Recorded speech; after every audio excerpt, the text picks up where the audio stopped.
Good morning, Washington, D.C. Good afternoon, Ljubljana, Moscow, and Cairo. I'm Raghida Dergham in Beirut, and I welcome you to another e-policy circle of Beirut Institute Summit in Abu Dhabi, which I hope will be happening in 2021 because 2020 made it impossible. I am privileged and honored to have with me friends again, wonderful friends, smart friends, and it's a global conversation that we will have as usual. We have with us Danilo, Turk, former president of Slovenia, Nabil Fahmy, he's the former foreign minister of Egypt, Andrei Fedorov, also the former deputy foreign minister of Russia, and we have Richard Fontaine, he is now the head of the Center for New American Security, but he's also worked with the NSC, National Security Council, and the State Department. Welcome, everyone. It's an honor to have you. As always, we're going to have an exciting conversation. We'll start with each of you with 4 minutes, and then we will engage in a free conversation to take it wherever we want. I will start by giving the floor to the president currently of the Madrid Club, which is the club of former prime ministers and presidents, Danilo Turk. Please, Danilo Turk, it's to you. Well, thank you, Raghida, and it's my pleasure to be part of this great group that met this afternoon or morning for this discussion, and great to be with you as a leader of our discussion.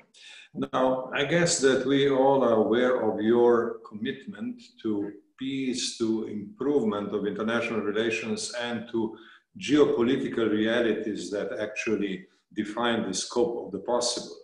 So I would propose to start with 2 points, really. One about geopolitics as such. I think that there are certain basic geopolitical factors in place which are of a long-term nature and which will define the future of global relations, security relations, the situation in the Middle East, fundamentally.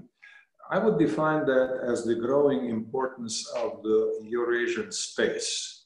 Eurasian space has become more important geopolitically for several reasons. One is obviously the growth of China and its Belt and Road Initiative, which is shaping much of the not only discussion, but the actual politics in this vast area, the Eurasian space, and which has impact indirectly on what happens elsewhere in the world. It affects the relations between the major powers. It affects the reaction by the United States in particular. One started to talk about the danger of a new Cold War, which is a term which I think is inappropriate in every sense. Even as a metaphor, it's a wrong metaphor. We are not in a situation of a serious threat of a Cold War, unless, of course, there is a sufficient will to create one. So these are the fundamental underlying currents that are shaping the geopolitics. And of course, we all would easily recall the seminal work of Hartford Mackinder some century ago, who defined the whole global space geopolitically as one of the global continent and the maritime outer crescent. So that, I think, is necessary to keep in mind in every conversation about security today. The second thing is more specific, and it is about European Union.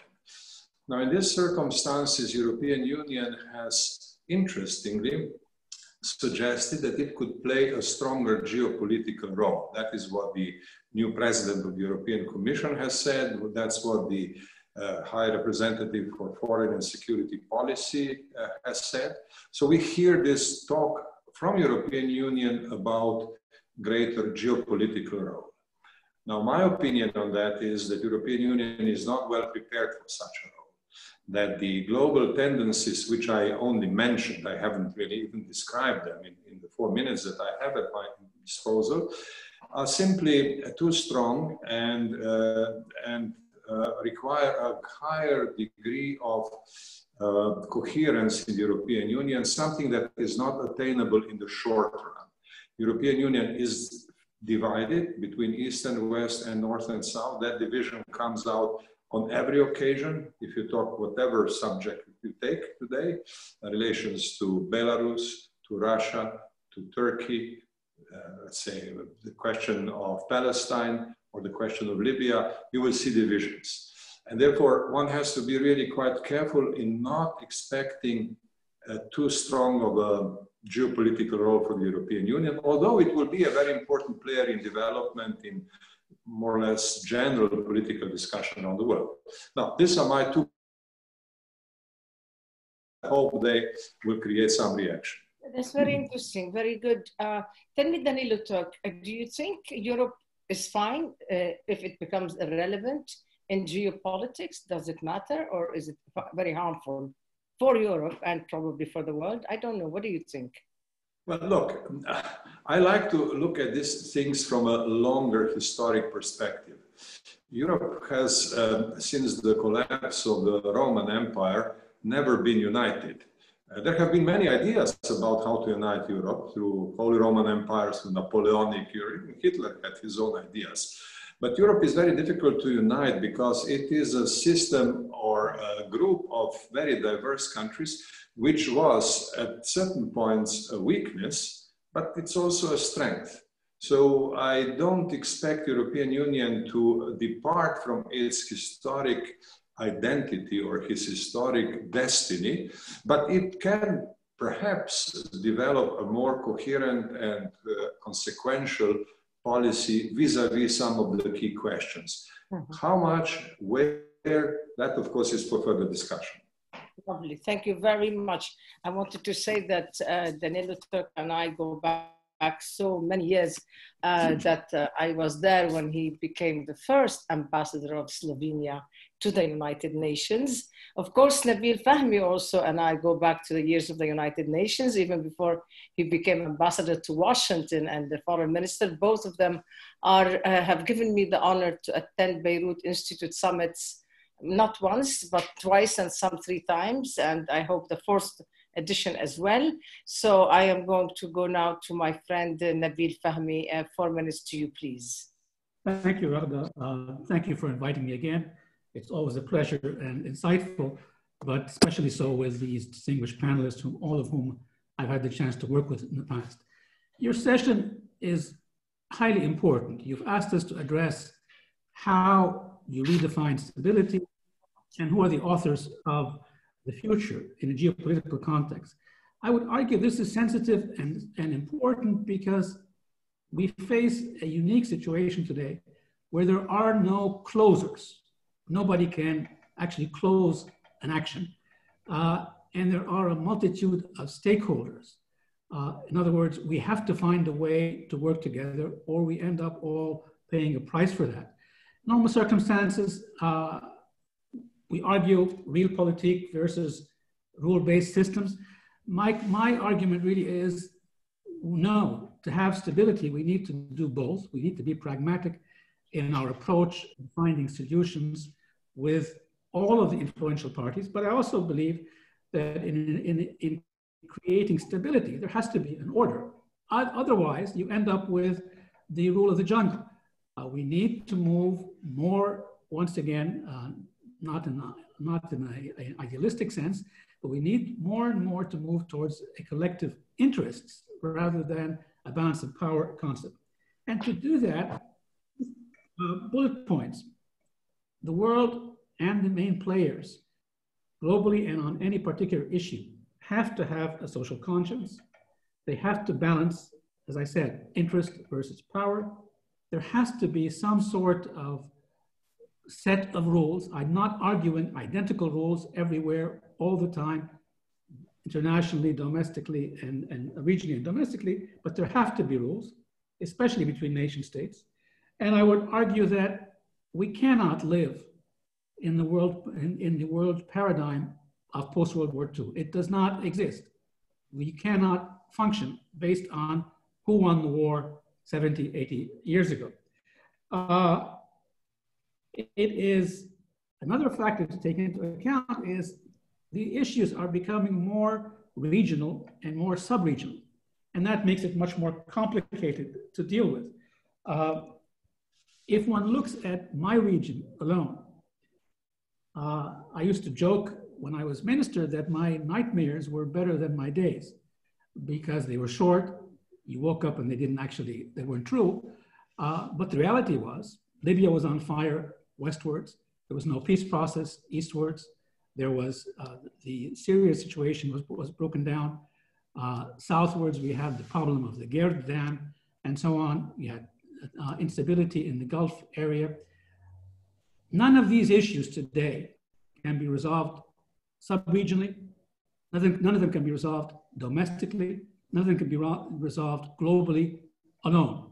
We have to find ways to work together, bringing into effect the 5 points I mentioned earlier, and I can suggest to you some ideas in each one of these areas, whether it's from Libya or eastwards. I have the luxury that nobody has a better answer than mine, so all I can do is try. Thank you. All right, so we're going to get into the details of the spots that you're talking about, and where can stability be considered and redefined, and where might it be a bit too late? I mean, there may be cases where stability has become a far-fetched thought. I hope that it's not in too many places, but sometimes we feel that it's a lost cause. And I wonder if Libya is one of them from your point of view, or whether this part of the world in particular suffers from its inability to acquire stability, at least not in the Gulf, it seems to me. It seems to be in the Middle East and North Africa more so. I'd like you to think about that, Nabil, Fahmy, and get back to you on this issue. I'm going to go to Andrei Fedorov, another wonderful guest of Beirut Institute, every single summit. Honored to have you always. And he's the first return guest to the e-policy circles. That's the first one. We've had him in the first number one e-policy circle. And here you are again, Andrei Fedorov. It's a testimony to who you are and what you bring to the table. 4 minutes to you, please. Andrei Fedorov. Thank you, Raghida. Oh, maybe I will start with quite a pessimistic approach. It seems to me that we are coming to the end of the year with more instability than we even expected. It means that we are now in the situation when there are so many new and old tests for stability at the same time.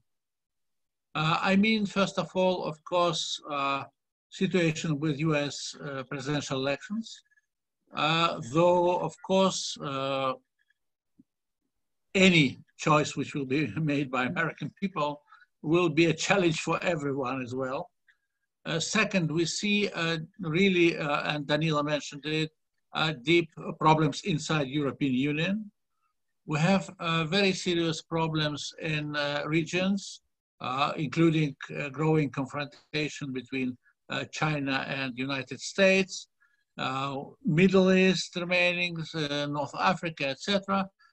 As Russia, we are now facing very deep and serious problems in our relations with European Union due to Belarus, due to Navalny case, as well as we are facing absence of any serious dialogue with the United States.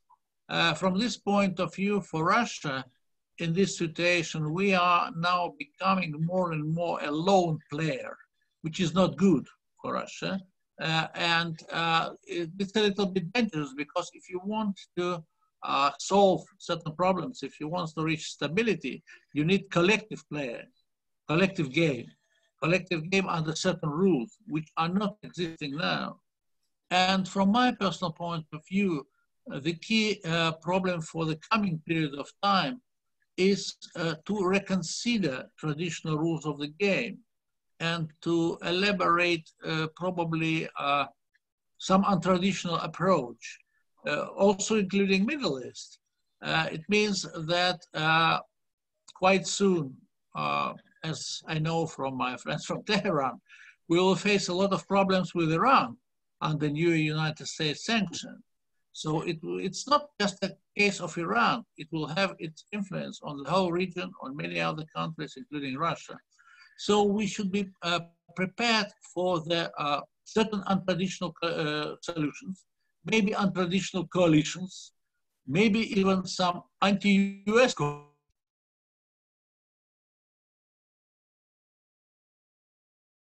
view will be much more different and much more difficult next year. We shouldn't expect that after US elections, world will just smile and enjoy stability.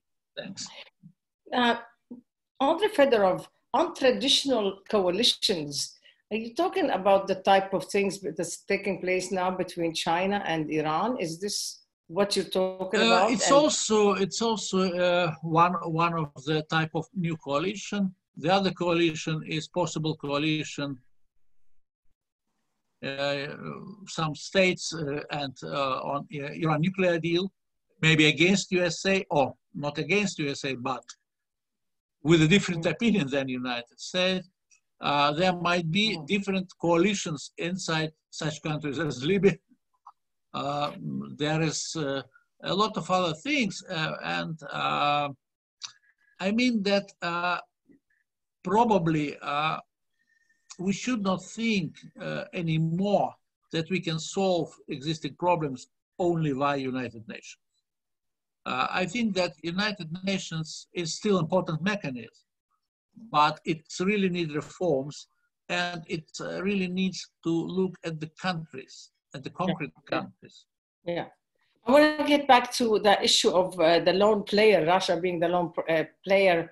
And I'm wondering if this is not, I mean, why would Russia be sitting in such not a pretty place?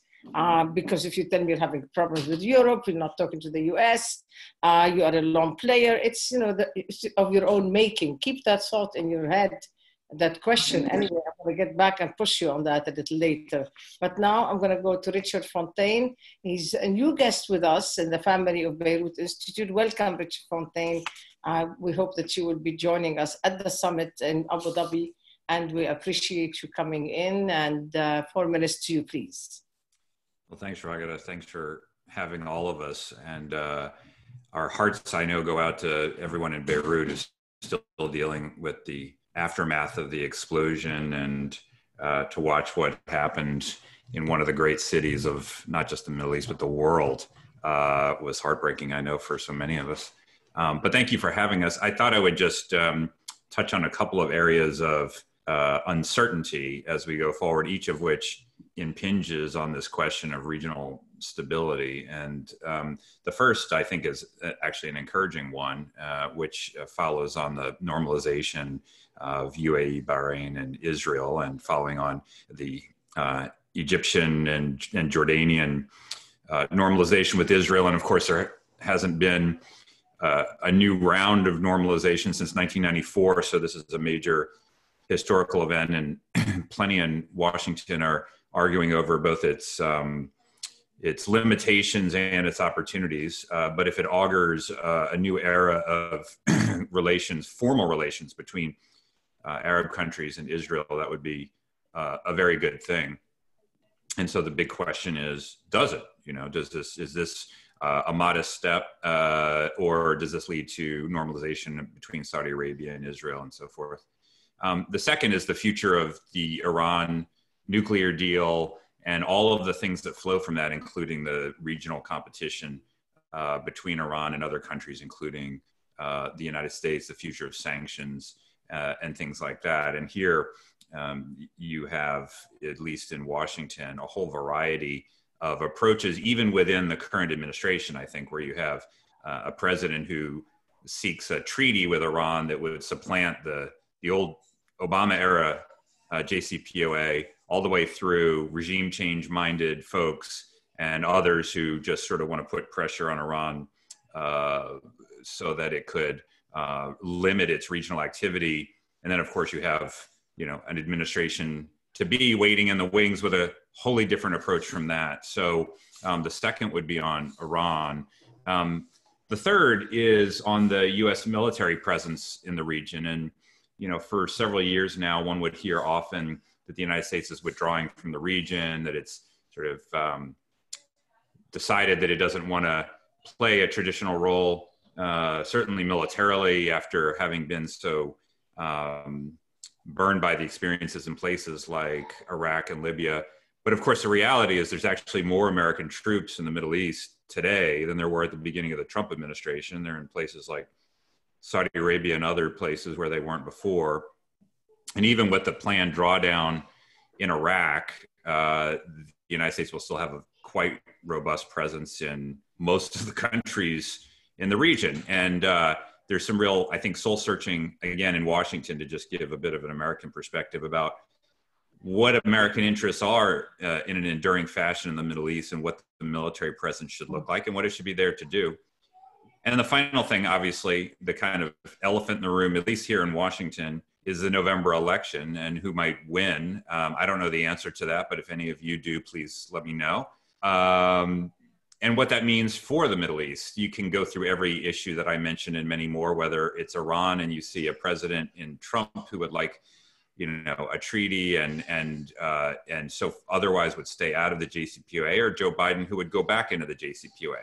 Saudi Arabia, that has enjoyed very close ties with the Trump administration, and I think would have far frostier ties in a Biden administration.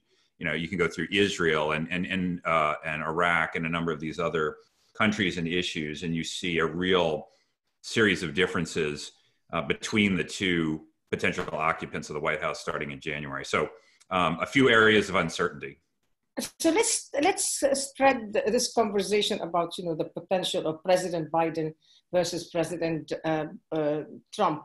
So you're saying, Richard Fontaine, is that the Trump wants more of Iran than Biden does, because you're talking about treaty, unless I misunderstood you, are using the word treaty, versus the JCPOA, which is something that he would return to, right? I mean, let me first of all simplify it.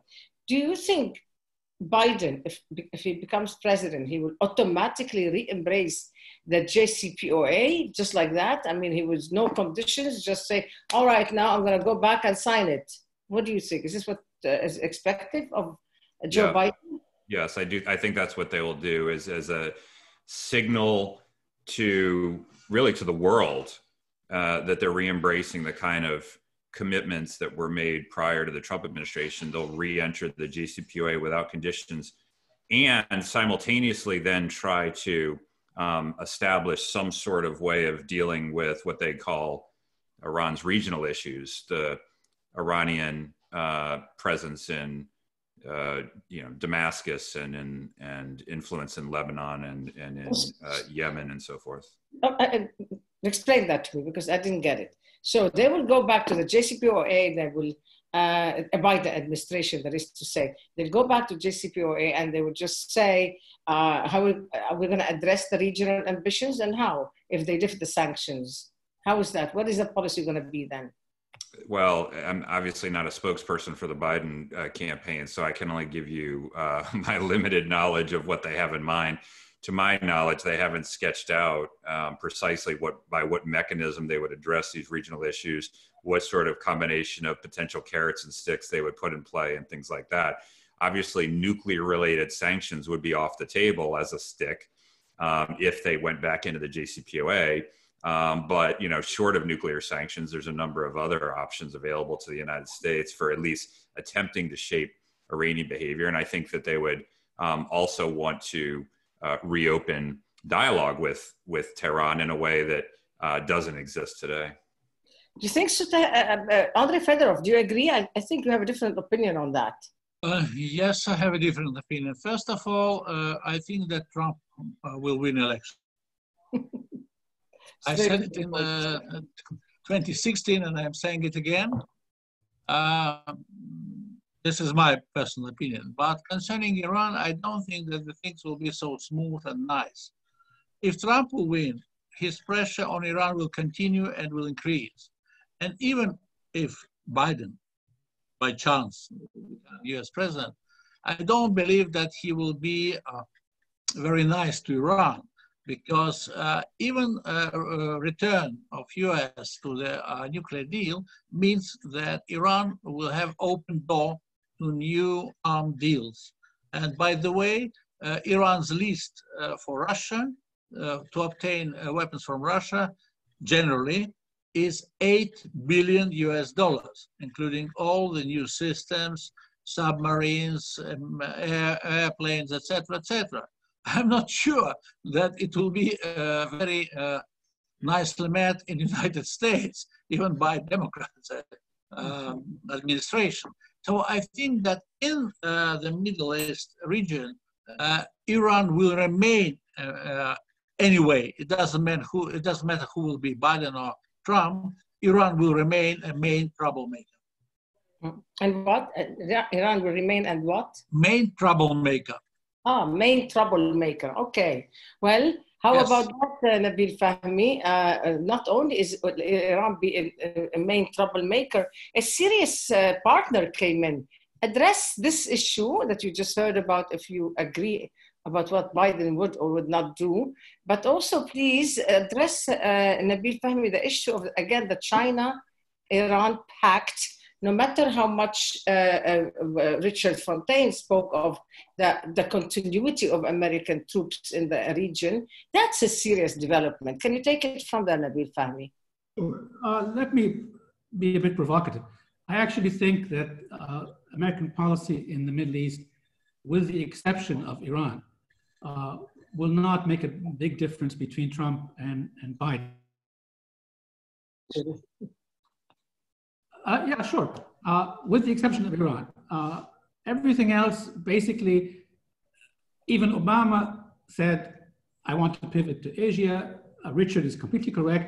The number of troops are equal, if not more, than they were. The US is not getting out, but it does not want to be operationally engaged. Understandably wants to increase its influence, but it's not looking for a confrontation with the US or anybody else in the region beyond what it has to, given the situation in Syria. I think Iran is problematic. It's a difference between Biden and Trump, although Trump does not want to, I don't think Trump, after the election, would want to use force against Iran easily. Question is, will force be used before the election? And I definitely don't think that Biden would want to use force against Iran.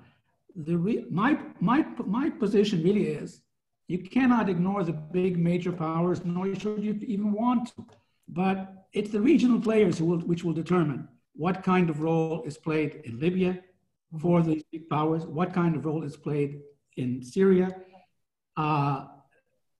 Peace process, or the lack of it, is an example. The confrontation with Iran. This is the era of regional players taking on, they should be the authors of their future. If they don't, they will continue to be part of, if you want, the marginal players, and that will be catastrophic for everybody, because neither of the two major powers wants to play that leadership role. Stay with me on the point, Danilo, Turk, of China. China not only rising, the rising sort of like, you didn't want to call it Cold War, but there is an atmosphere of confrontation with the United States. And again, the pact with Iran is a very serious part of it. You may not feel it now. I'm pretty sure eventually the US will wake up and try to separate them. But for now, I don't know what they're going to be doing because it's manifesting itself in this region, in small places like Lebanon, in big places like Iran. So from your point of view, is this something that worries you as a European?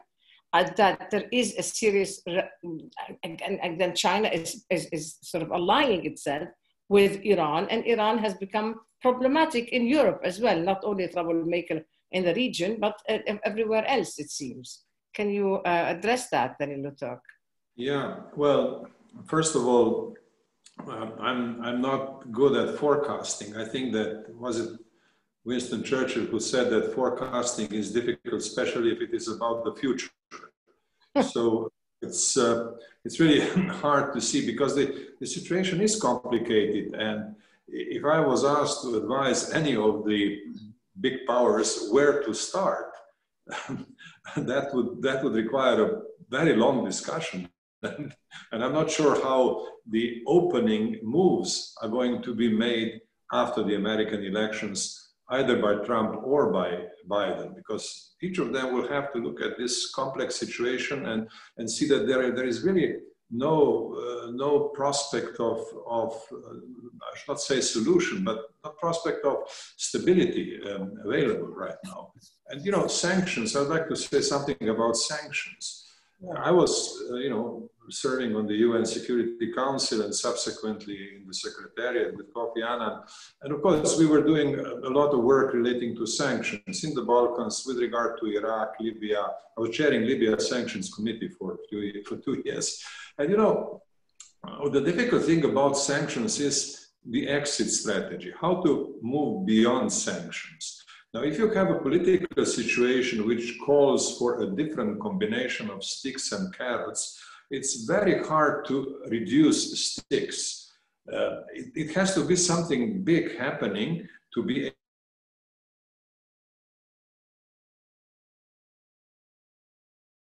sanctions. Sanctions are inherently difficult to suspend, let alone lift. And that's a problem. And that means, let me conclude. That means that sanctions are likely to stay and be perpetually there. And it will be very difficult to kind of modify them, which is a contributing factor to pessimism, because, you have to do it, to create a different type of dynamic, but you can't do it because sanctions are so difficult to modify. So that's my point of sanctions. I'll come to China shortly, but please.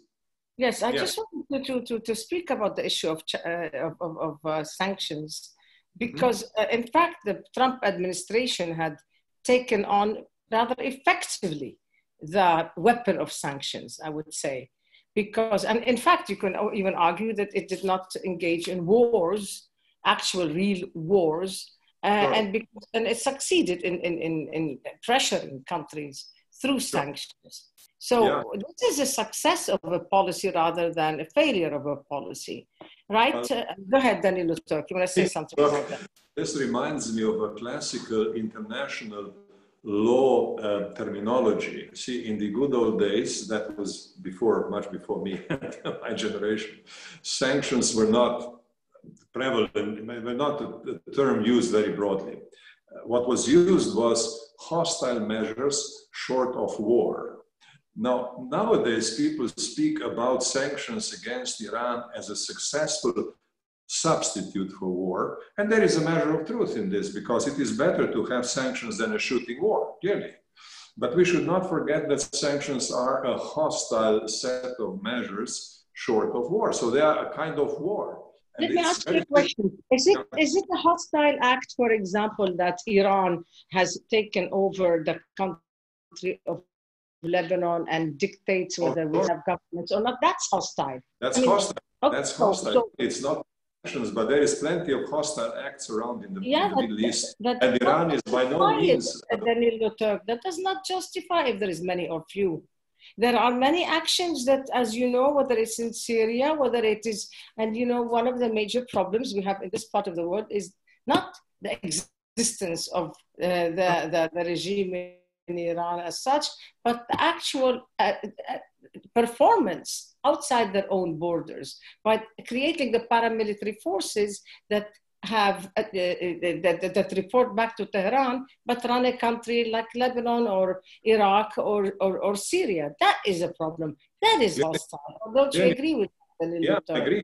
And then you see what I'm trying to say, and that's really a concluding remark, because Richard Fontaine said earlier, if Biden wins, there will be an effort to limit, to remove the nuclear weapons related sanctions and then see what to do about the rest. What I'm trying to say is very modest, really. What I'm trying to say is in such a scenario, it will still be very difficult to figure out what that rest would be, because it would have to be some kind of sanctions-based something, but something that is not devoid of incentives. So it's a kind of a difficult combination to make.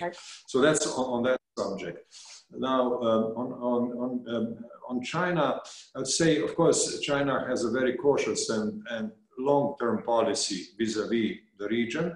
I'm not a specialist on China. I have talked to Chinese, but you know, with China, it's usually very difficult to go in very much detail in these matters. What one can see is obviously there is a long-term vision of the role, but extremely cautious and aware that there are many pitfalls and many traps that have to be avoided. So I can't be really very helpful in that regard. I'm going to go back to Richard Fontaine. And I would, again, just that quickly, if you could tell me the presence of American troops versus the very strong pact that's going on between China and Iran. Do you find that there's no, I mean, how is that going to work itself out? Do you think there's going to be, in this part of the world, a potential confrontation between the US and China, or is this going to be only in the high China seas, if there is one? The Middle East is already emerging as a commons for competition between the United States and China. And in that sense, it's not particularly different than the Indo-Pacific has been, and Europe increasingly is becoming. Each of these areas in which the United States and China have economic activity, diplomatic activity, and to some degree military activity are becoming avenues of competition. So, you know, it's often said that China's ambitions in the Middle East are primarily commercial, which I think actually they go beyond the commercial to the geopolitical. But even if they are primarily commercial, you know, the pattern of activity is when you look at a great power's commercial activity in a relatively unsettled region of the world, the historical pattern is to want to protect one's investments, the supply of goods and resources from that area, hydrocarbons going to China, for example, and its population that might be located there, and that then gets one involved in the politics of the region and the geopolitics of the region. So both in order to deal with its commercial interests in the Middle East and in the framework of this larger competition that is starting to play out between the United States and China, I think you will see a long period of rivalry between the United States and China across the region. But address the pact between, this is a 25-year-old pact. This is military. There are bases right now. I mean, I have my information, and then Andrei Fedorov will tell me if I'm right, is that they, I mean, the interest of China in major ports in the Middle East, in this region, is tremendous. And the offer by Iran is very valuable. So what difference does it make if the Americans are coming in with a number of people to, or you know, troops here, when China is digging in with very important ports, including potentially the port of Beirut?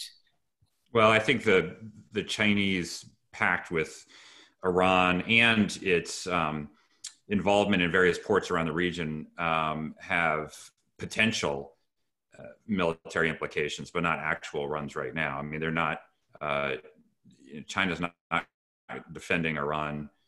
China is not establishing major Chinese military bases in Iran. It could at some point in the future, but it's not now. And so certainly the announcement of that agreement got everybody's attention for, I think, quite obvious reasons. But the day after it was signed, the world in the region didn't look terribly different than the day before. The question is one of long-term development of increasing Chinese potential military and political engagement in the region, and Iran is a key player. And of course, Iran doesn't have a whole lot of options if it's looking to great power. Ah, I see. Andrei Fedorov, I bet you have comments on this. Yeah, first of all, I would like to remember the words of one of the top Chinese leaders told me a couple of years ago. He said that outside of China, first of all, push psychological presence of China into minds of the local people. So China is really thinking about long-term strategy. They don't want to jump into the next day. They would like to have a long-term strategy based on combination of economic, political, and military things. With Iran, as far as I know from my Iranian sources, China might start to place their navy in Iranian ports already next year. And it's not by chance, quite soon there should be navy maneuvers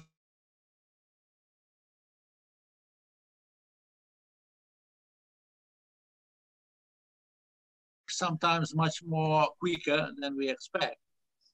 The problem for all of us and for Russia is that we cannot sometimes understand the logic of China. We think only in a short-term way, though they're thinking in another absolutely way of thinking. And I am sure that in the 5-10 years, China's presence in the Gulf region will be much more effective than now. You mean Gulf, meaning only Iran? No, from Iran to Saudi Arabia, everywhere. Just one small comment. Just a week ago, I spoke with one of Chinese officials who was involved in the unofficial talks with Taliban. And I asked him, so what you will do if Taliban will come to power soon, maybe next spring? He said, no, it's not a problem. We can buy them. So they have absolutely different approach. We're trying to make certain constructions, thinking about back doors, etc. They're going straight. So you're saying, just before I go to Nabil, Fahmy, Andrei, Fedorov, you're saying that China will be able to do both, to reconcile both, to do parallel military naval presence in Iran and something what in the Gulf, in the Arab part of the Gulf? If you say both, naval presence in the Gulf states as well, or something else? No, I mean, this both, I mean, political, economical presence and military presence all together. Together. Right. Because what China always needs, China needs stable presence abroad. They don't want to come for one day. They need stable presence. What would that mean to Egypt? And I know, Nabil Fahmy, I know you have, you are from the part of the region that we're from. You're considered a China specialist. So, and you've been going to China rather often. Do you want to address that? And then I'm gonna go to Libya. We're gonna do one last thing on China through you, and then I'm gonna keep you to tell me about Libya. Sure, very quickly. China thinks long-term and it moves slowly. Its main interest in the Middle East, and frankly, in a lot of parts of the world, except for Asia, is energy, rare minerals, and markets. Its military, to achieve that, it will have to have the capacity to secure its interests. Watch the development of China's blue water capacity. That is a reflection of the level of aggressiveness, or the lack of it, that China's posture has, but it is more long-term than short-term. And I just find the discussion a bit strange. This is not about the Middle East alone. You'll have the same kind of conflicts as China has a greater interest, even in Europe, even on the whole issue of technology. China is going to be a main player. Some people will like it, some people will not. They will make mistakes. They will be positive elements in certain points. We need to deal with that and, again, have the right geopolitical and the right balance of collective interests to ensure that the emergence of China is not the emergence of a negative factor, but rather a positive one. But any impression that China will not have a role long-term is naive. And it's also, I think, that the idea that China will have a military role in the Middle East that is operational is, I think, a bit exaggerated. But they've had ports, by the way, in Djibouti for quite a while now. So I would keep an eye on blue water capacity if you want to understand the militarization of China's in the region. I don't see them being a main player short-term politically in the Middle East on any of the main problems in the Middle East, although they will basically take a centrist position on these issues in the UN and so on and so forth. You wanted to talk about Libya? I want to talk about, yeah, I want to talk about Egypt. How is Egypt doing in terms of, you know, in the neighborhood that it's the North African neighborhood, things are really tough, rough. And then you have a new big player, Turkey is coming in. The Russians didn't do too well confronting the Turks in Libya. I'm sure Andrei Fedorov would probably tell me, no, we've done a good job. But anyway, I don't think they succeeded. But the point is that, I mean, I think, and you both will tell me, the Egyptian-Russian relationship and coordination in Libya has been useful. But where are you? Where is Libya? Is it going downhill? Is it going to collapse further, or is there a chance for it now? Great question. I mean, Libya moved from one bobbing head to a multiple bobbing heads, and you don't know actually who's going to come up next and so on. That's after Gaddafi, of course. Presently, we have a failed state geopolitical, regional geopolitical competition, as well as semi-global competition. The US is not really a player in Libya in the short term. I don't think, frankly, Biden or Trump will want to be one in the future. You had, in the last couple of months, you had the Berlin summit, you had the Cairo meeting, you had the meeting in Morocco today. Haftar and Salah are in Cairo, and October 5th, if I'm not mistaken, there's a meeting in Berlin. People are talking about the process of trying to resolve this. We can talk process all we want, and that's useful and important. But unless we have a geopolitical balance of interest pre-Berlin, pre the second Berlin, that's not going to work. So I would call for very quiet but serious diplomatic consultations between Egypt, Russia, and Turkey, either directly or indirectly. Oh, interesting. Would the leadership in Egypt welcome a discussion with Turkey on regarding Libya? Well, our discussion will be what they should not be doing rather than what they should be doing. I thought it's something like that. Okay, that is something, a discussion on the, I mean, do you mean track 2 or do you mean public? No, I mean private quiet diplomacy led, frankly, by a third party. It's very difficult to have, we had security talks with the Turks the last couple of weeks. That stopped. We did not have diplomatic talks. This requires a diplomatic discussion. It's difficult to do it directly, so I would do it through a third party, and I would frankly openly suggest that the Russians are the best out there because they have good relations with both sides. Oh, well, the Russians are having a hard time with Turkey, actually, especially after Idlib, but I don't know. I'll do it. No, I think at any rate, you know, that's a good discussion. Maybe you and Andrei Fedorov could talk about it afterwards. But speaking of Russia, Danilo, Turk, it was a very grim, it's not a very encouraging description of where Russia is, according to Andrei Fedorov, in terms of its relationship with Europe. It seems that, that maybe Europe is going to be imposing sanctions, probably, because Angela Merkel of Germany is not very happy with the response to the Navalny affair, and if there is German sanctions, you think again the European summit was supposed to be tomorrow, but it got postponed for a week. So you think this will be followed by other countries if Germany says, no, we cannot allow this to stand, the Navalny issue, and goes for sanctions? Well, I think first, this postponement is actually an interesting piece of information. Oh, good. Give us a... Because, you know, the cause, the apparent cause was illness by one of the bodyguards of Charles Michel, the president of the European Council, who has to be quarantined now. Charles Michel, the president. And he will be in quarantine for a week, after which the council will be able to meet. Now, just think about this a little bit.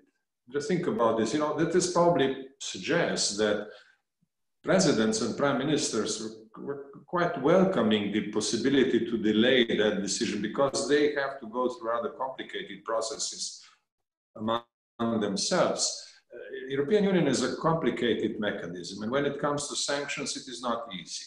So first, let me go. There are two situations where sanctions are already discussed. One is Belarus, and the other is Turkey. On Belarus, there is no agreement yet, although there is an emerging agreement about travel bans and such things, which I'm not sure how effective they will be, but of European Union, given its commitment to democracy, freedom of speech, non-violent handling of elections and such things, there will be sanctions of some kind. Cyprus, as you know, has imposed also on Turkey because of the whole situation in East Mediterranean and the alleged Turkish breaches of law and security of neighboring countries. And that makes it difficult because European Union and Germany would like to mediate between Turkey and Greece, Turkey and Cyprus, and of course sanctions would certainly not help mediation. So that tells a little bit about the problems of sanctions in these two situations. Now add Russia to this.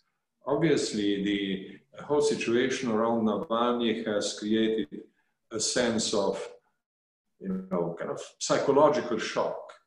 And political calculations and other calculations are not yet made, even in Germany, as far as I understand.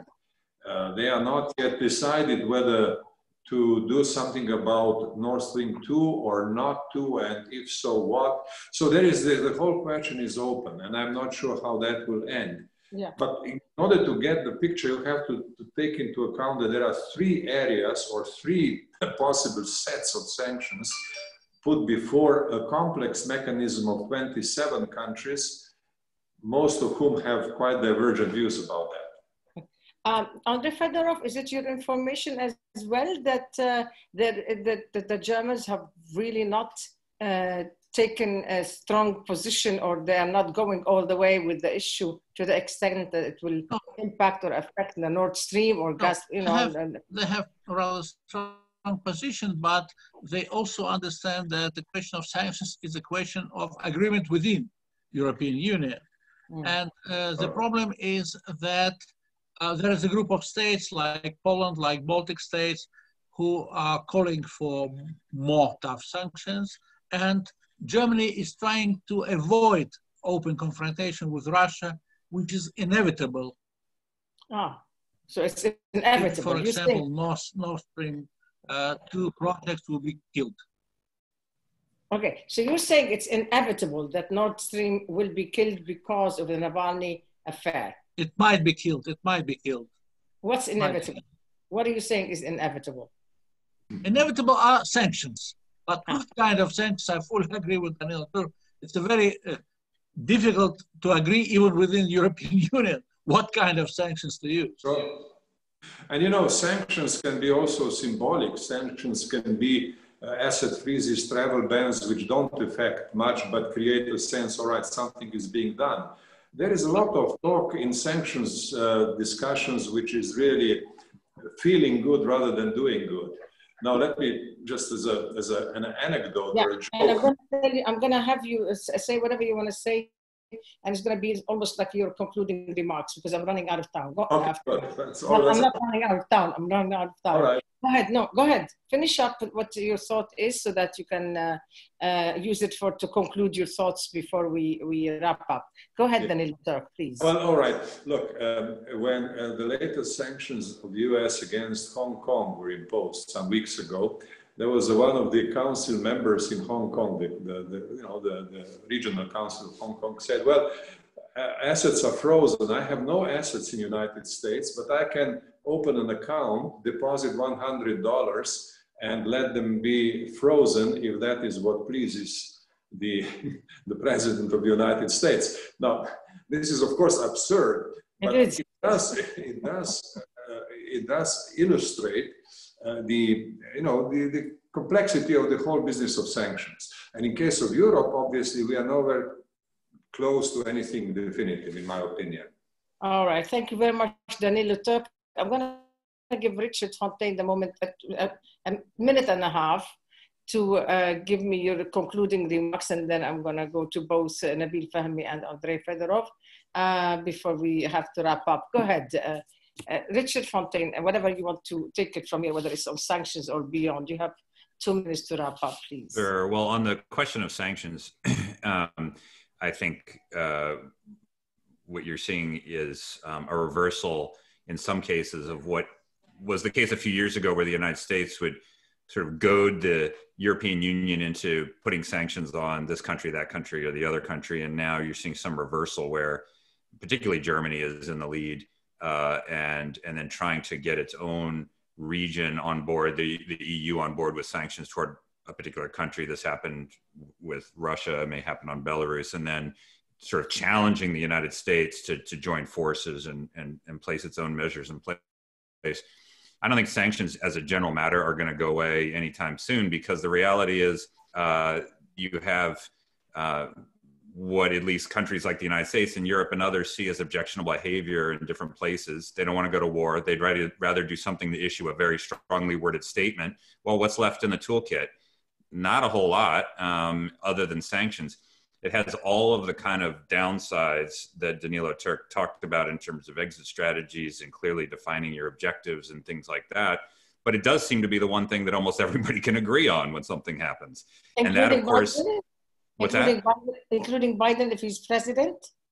Yeah. So, for example, leaving aside the Iran nuclear sanctions pursuant to the JCPOA, which has a formal dynamic, but there's sanctions on many different countries around the world.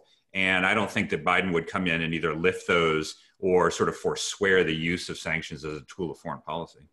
Okay, thank you very much. Nabil, Fahmy, a minute and a half to you.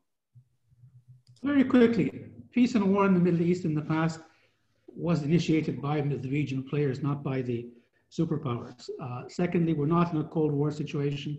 The Middle East is not an existential threat to either the Russians or the Americans or the Chinese, for that matter. Therefore, they will not risk beyond a certain point in their activities. Middle East wants to get its place in order. Its regional players need to take the role in creating diplomatic channels for negotiations, directly or indirectly, and they have to be, frankly, with the other regional players in the Middle East, including adversaries. I say this because what we're witnessing is not geopolitical competition in the traditional sense. It's the competition, including direct interference in the internal affairs of states. And Raghida, you mentioned correctly the painful situation in Lebanon. But the same also applies, frankly, in Libya. So I call upon the regional players to engage in diplomacy, stick to rule of law, but start creating their own future, because the superpowers or the foreign powers will be helpful or detrimental depending on their interests. Thank you very much, Nabil. Fahmy, and we are trying, some parties in Lebanon are trying to get a hold of our lives, and we are blocked completely, not only by local players, but also regional players, and that is a huge problem. We can't take our lives into our own hands, but thank you for your thoughtfulness in mentioning Lebanon. Andrei, Fedorov, a minute and a half, and that's it, because I'm going to have to wrap up. Go ahead, a minute even. Even less. My main idea, coming 2 months, we will be living on political volcano. We should be prepared for everything, a kind of political Pompeii. Anyway, I would like to finish with the words of my top friend in Kremlin. For US elections, we should keep vodka for Trump, and we should keep medicine for the victory of Biden. Oh, that's a strong one. That is very strong. Well, on that note, Andrei, Fedorov, thank you very much. You have all honored me. It's been a fun conversation. You know, it could go on forever, but we must wrap up. And let me announce to you, stay with me while I announce who will we have with us next week. We will have, which is going to be e-policies, or it's going to be e-policy circle number 16 of Beirut Institute Summit in Abu Dhabi, and it's going to be with James Jeffrey, Special Presidential Envoy for the Global Coalition to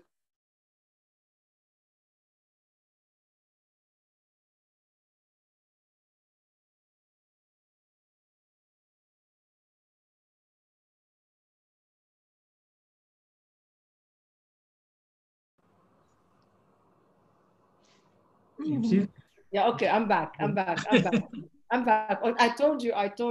Okay, so I'm going to tell you who we'll have with us next week. I'm quite honored to have James Jeffrey, Special Presidential Envoy for the Global Coalition to Counter ISIS. And he is a US Special Representative for Syria Engagement, former Deputy National Security Advisor, and former US Ambassador to Iraq, Turk, and Albania. And we have with us also Joel Rabin, US Deputy Assistant Secretary for Levant Affairs and Special Envoy for Syria, former member of the US National Security Council staff and retired US Army officer. I think some of you know both of them. We have, of course, the famous Staffan de Mistura, former Special Envoy, former UN Special Envoy for Syria, and also former Special Representative of the Secretary General in Iraq, Afghanistan. He was also a personal representative of the Secretary General for Southern Lebanon. And we have Nibras al-Fadil, founder and managing director at NEF Consulting, currently member of the United Nations Syria Constitutional Committee and former special advisor at the Syrian presidency. This will be next Wednesday, as always. At the same time, thank you so much for joining me and my team. We thank you for being so generous with your time and your thoughts and frankness. And until we see you again, hopefully in Abu Dhabi next year, take care and take care of yourselves. Thank you very much. Goodbye now. Thank you.